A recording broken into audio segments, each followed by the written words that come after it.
kahit na may mga challenges, dahil kasama natin siya, hindi siya hindi siya like talagang makakasakit sa atin. 'Di ba yun nga yung una niyang sinabi kay Enoch, eh, 'di ba?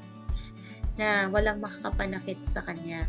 Ibig sabihin, kahit na may mga challenges tayo, hindi yun makakasira or makaka-break sa atin, basta kasama natin siya. Mhm. So, Mhm. magiging siyang, blessing. Um, Share ko lang yung isa sa patriarchal blessing ko na nakalagay na Mhm. parang yung trials and tribulations daw na darating sa buhay ko ay hindi ako maha-harm, pero I will be able to rise above it. So, I think Mhm. naisip ko lang 'yan nung shine-share mo kanina kasi parang, oo nga 'no, kasi parang mas naintindihan ko yung I mean, naintindihan ko siya before pero dahil may pinagdadaanan ka ngayon, iba na yung level 'pag parent ka.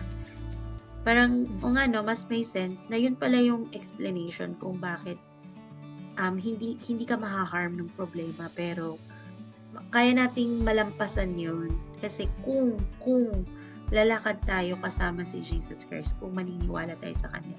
Pero kung tayo lang ay good luck.